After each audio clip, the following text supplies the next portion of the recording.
فأراه الآية الكبرى فكذب وعصى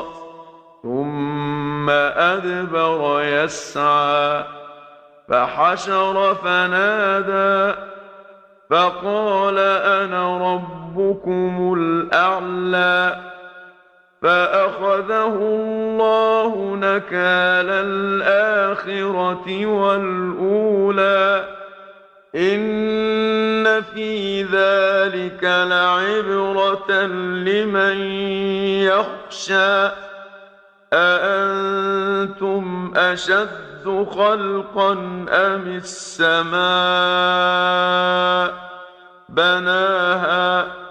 رفع سمكها فسواها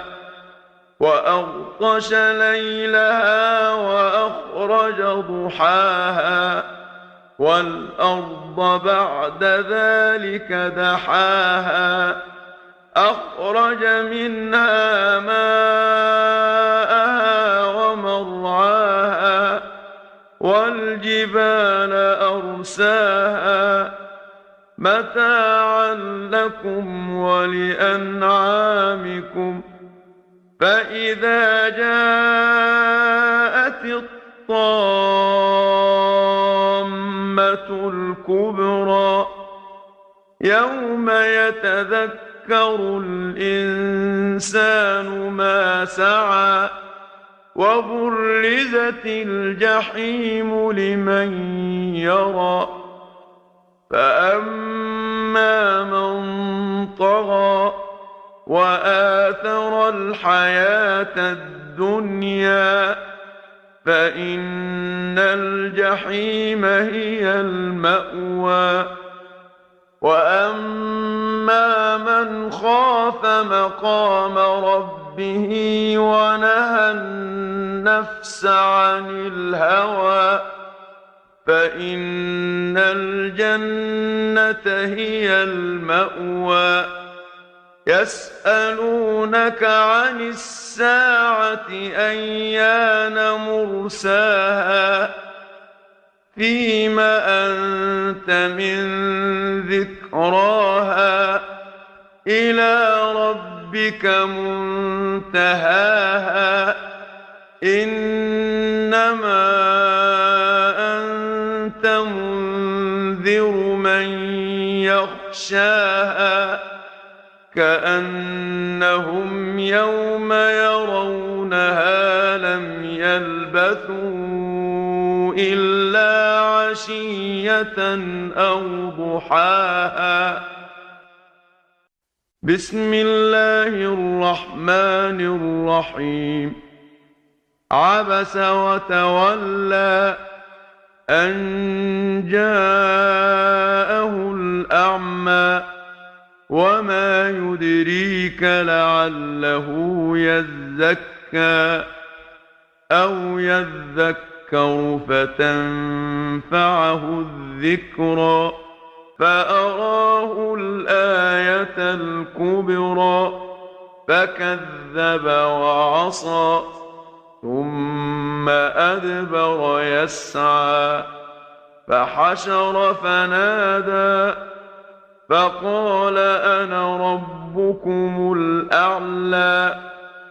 فأخذه الله نكال الآخرة والأولى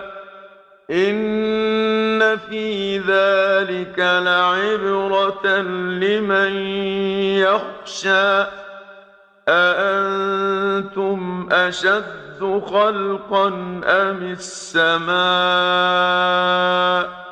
بناها رفع سمكها فسواها وأغطش ليلها وأخرج ضحاها والأرض بعد ذلك دحاها أخرج منها ماءها ومرعاها والجبال أرساها متاعا لكم ولأنعامكم فإذا جاءت الطامة الكبرى يوم يتذكر الإنسان ما سعى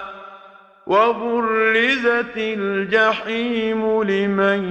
يرى فأما من طغى وآثر الحياة الدنيا فإن الجحيم هي المأوى وأما من خاف مقام ربه ونهى النفس عن الهوى فإن الجنة هي المأوى يسألونك عن الساعة أيان مرساها فيم أنت من ذكراها إلى ربك منتهاها إنما أنت منذر من يخشاها كأنهم يوم يرونها لم يلبثوا إلا عشية أو ضحاها بسم الله الرحمن الرحيم عبس وتولى أن جاءه الأعمى وما يدريك لعله يزكى أو يذكر فتنفعه الذكرى فأراه الآية الكبرى فكذب وعصى ثم أدبر يسعى فحشر فنادى فقال أنا ربكم الأعلى فأخذه الله نكال الآخرة والأولى إن في ذلك لعبرة لمن يخشى أأنتم أشد خلقا أم السماء بناها رفع سمكها فسواها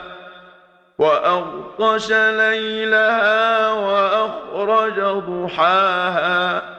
والأرض بعد ذلك دحاها